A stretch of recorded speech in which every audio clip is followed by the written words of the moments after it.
Hello, Assembly District 78. I'm your representative, Chris Ward, and I wanted to bring you up to date on the latest for the month of July. Now that the state budget has been finalized and signed into law by the governor, I wanted to share with you some of the highlights and the wins for the San Diego region. This year's budget marked a major turnabout from recent years as surpluses were not at hand.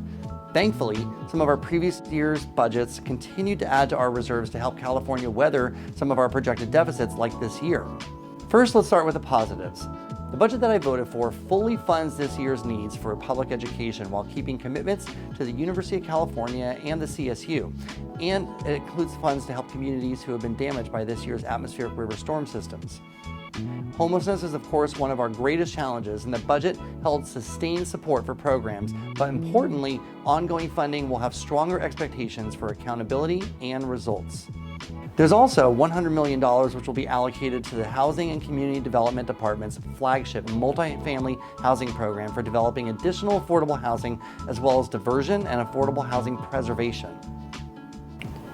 Our ongoing healthcare commitments will also see continued support, including increases to universal access to affordable healthcare, such as the state's Medi-Cal eligibility expansion. And notably, child care providers will see a deserved boost in pay to increase wages, and the budget includes funding to help low-income families afford their child care. Unfortunately, negotiations for these positives require trade-offs, none of which are ideal. The state's previous timeline for climate funding will take a slight delay to projects aimed at cutting greenhouse gas emissions and air pollution faster. And for San Diego, beyond our share of statewide programs, I'm proud to know that our Fleet Science Center supporting student learning will be able to modernize its space for the next generation, that our San Diego River Park Foundation will be able to break ground on a visitor center for our park space in Mission Valley.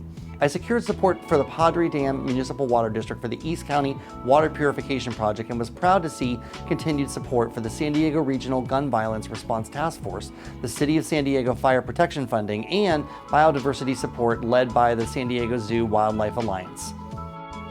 I wanted to provide you a brief update on my legislative package this year. 13 of my bills are currently in the Senate for consideration, covering a wide range of issues, including affordable housing, education, climate, technology, and public safety. I'm thrilled to see these bills move forward in the legislative process, and I look forward to them heading to the governor's desk for a signature after our upcoming summer recess and Senate floor debate. For a summary of these bills, you can visit my website at the URL below. Several bills are still making their way through the legislature, and I thought it would be an important time to have you weigh in on some of the more talked about pieces of legislation this year.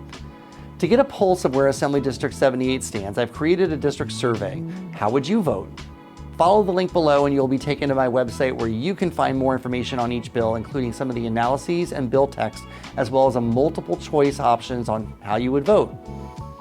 In future newsletters, I hope to utilize this tool more often so I can receive your input moving forward. As you can see, the legislature covers a wide range of important topics with arguments for and against the bill ideas.